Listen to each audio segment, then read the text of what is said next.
जिनकी आंतें बहुत कमजोर है। किसी को तो कब्ज है, किसी को गैस एसिडिटी आदि है, और किसी को कोलाइटिस है। कोलाइटिस के रोगी भी इसकी गिरफ्त में बहुत जल्दी आ सकते हैं, जिनकी आंतें कमजोर हैं। कोई भी चीज जाएगी अंदर तो वो तो पेट में जाएगी, फिर आंतों में जाएगी, फिर लीवर पर असर करेगी, पूरे शरीर पर असर करेगी। आंतें कमजोर हैं तो क्या करें?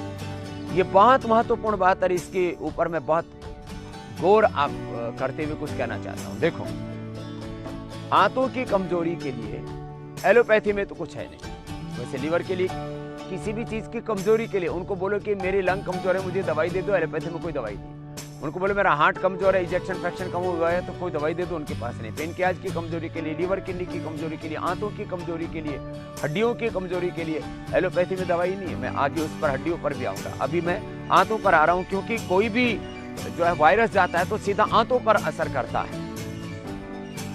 इसको बचाने के लिए क्या करें? तो इसके लिए सबसे अच्छा उपाय तो है आप अनार खाएं। एक अनार 100 बीमार वाली जो कहानी है, ये ऐसी साधारण नहीं है, क्योंकि बहुत बातें हो रही हैं, लेकिन इंटेस्टाइन के ऊपर, आंतों के ऊपर कोई बात ही नहीं हो रही है। पूरे कोरोना के अंदर से आंत वाला पोर्शन गायब है। ऐसा नहीं हो सकता भाई। आंतों को आपको, ये अनार का तो यहाँ तो आप पेड़ ही देख रहे हो, उसके ऊपर अनार नहीं लगे हुए हैं, लेकिन वो अनार जो है पूरे महाराष्ट्र में, पूरे गुजरात में, पूरे कर्नाटक में, कुछ भाग तेलंगाना, आंध्रा का वहाँ पर, अब तो राजस्थान में भी बहुत जगह लोगों ने बोल लिया है। पहले कंधार से अनार आता था और अब अपने देश में बहुत अनार होता है, कोई अनार की कमी नहीं है। तो आप अनार खाइए।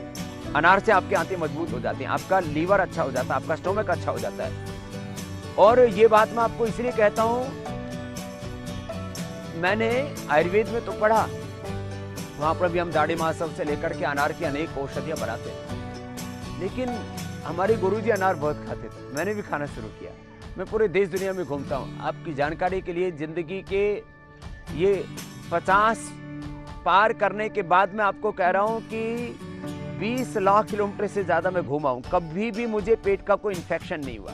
कोई फूड पॉइजनिंग, फूड इन्फेक्शन, पता नहीं क्या क्या होते हैं लोगों को, उल्टी, दस्त, बुखार, दुनिया भर की चीज। भगवान की कृपा से एक बार भी कोई समस्या नहीं है पिछले कई वर्षों से। मैं सुबह आंवला एलोवेरा पीता हूँ, गिलोय पीता हूँ, एक डिसिप्लिन लाइफ जीता हूँ, योगाभ्यास करता हूँ, प्रसन्न रहता हूँ, और 4 से 6 घंटे की नींद जैसा रिक्वायर्ड होता है वैसा लेता हूँ।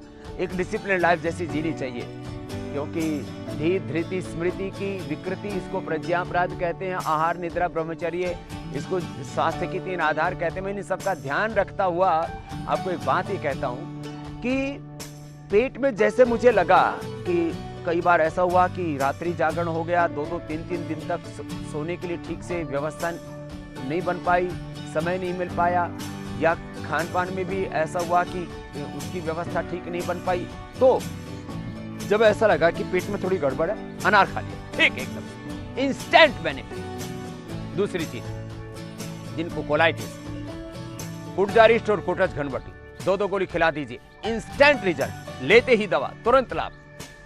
ये बहुत बड़ी बात मैं कह रहा हूं। एलोपैथी में कोलाइटिस का कोई इलाज नहीं, आंतें कमजोर हैं, बार बार आपको टॉयलेट जाना पड़ता है, आंतों की इम्यूनिटी खत्म होने का नाम ही कोलाइटिस है। ये जो कोलाइटिस, सोराइसिस, अर्थराइटिस, ये जो हेपेटाइटिस, ये जो शब्द बोले जाते हैं, ये इसका मतलब है आपके उस अंग की इम्यूनिटी कमजोर हो गई। हड्डियों की इम्यूनिटी कमजोर हो गई है तो आपको अर्थराइटिस हो जाता है। उसके लिए फिर शिलाजीत, अश्वशिला, अश्वगंधा, और फिर अलग अलग प्रकार की गुग्गल, योगराज गुग्गुल, महायोगराज गुग्गुल, सिंहनाथ गुग्गुल, लाक्षादि गुग्गुल, ये देते हैं। और उसमें अश्वगंधा, शतावर, सफ़ेद मूसली, ये भी सब प्रकार की इम्यूनिटी को, और खास करके यदि हड्डियां कमज़ोर हैं तो फिर उसमें वातारी देते हैं, ये बताई देता हूँ, साथ साथ में चंद्र प्रभावटी भी देते हैं, पीड़ान तक देते हैं। और वात के लिए सबसे अच्छा गिलोय तो त्रिदोषनाशक है, वात पित्त कफ तीनों में काम आता है, मैंने अभी थोड़ी देर पहले कहा था आपको। लेकिन गिलोय, निर्गुंडी, गिलोय, निर्गुंडी, रासना, ये तीनों आपको पतंजलि चिकित्सालयों में मिलते हैं। गिलोय, निर्गुंडी, रासना का काढ़ा आप पी लेते हैं, साथ में एलोवेरा भी इसमें मिला देते हैं। और किसी के घर में हार श्रृंगार पारिजात होते, 5 चीजें ले,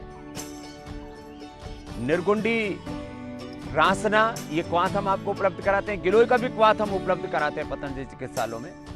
निर्गुंडी, गिलोय, रासना, और इसमें हार श्रृंगार और मिला दें, और जो है एलोवेरा। तो 5 चीजों से तो अर्थराइटिस, मैंने कहा हड्डियों की कमजोरी पूरी तरह से ठीक हो जाती है। वो एक अलग विषय है, उसको हम बाद में भी लेंगे। तो मैं कह रहा था जिसके अंत में इसी से लगता है वो क्या, उस अंग की कमजोरी है। तो आंतों की कमजोरी को कोलाइटिस, इसके लिए गुड़जारिष्ट और कोटज घनवटी 2-2 गोली। गुड़जारिष्ट 4-4 चम्मच दवा, 4 चम्मच पानी। कोटज घनवटी और साथ में चित्तकारदी वटी भी दे दे तो डाइजेशन भी अच्छा हो जाता है। इसको इंडाइजेशन, अपचन बोलते हैं। तो गुड़जारिष्ट 4-4 चम्मच दवा, 4-4 चम्मच पानी मिलाकर के पी लिया। कोटज घनवटी और चित्र का आदि वटी 2-2 गोली खाने के बाद ले। अनार, आप वैसे बार बार हमने कहा कि भोजन में आप यदि खाने से पहले सलाद, जो भी खीरा, टमाटर आदि जो भी आप खाते हैं, गाजर, मूली आदि, मूली भी बहुत अच्छी होती है लीवर के लिए, आंतों के लिए, डाइजेशन के लिए। तो जो भी सलाद आप खाते हैं और फल, सेव, पपीता आदि, उसमें अनार खा लिया करें। अनार खा करके और उसको चबा चबा करके खाएं।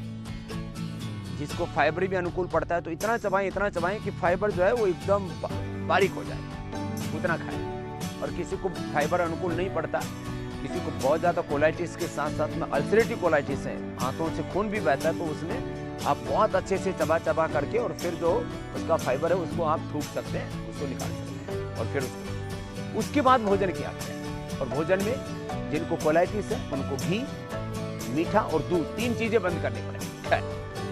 फिर जिनको बहुत ही ज़्यादा कोलाइटिस है उसके लिए गंगाधर चूर्ण, बिल्वादी चूर्ण 100 ग्राम, शंख कपर्तक मुक्ता शुक्ति 10 ग्राम, मोती पिष्टी 4 ग्राम।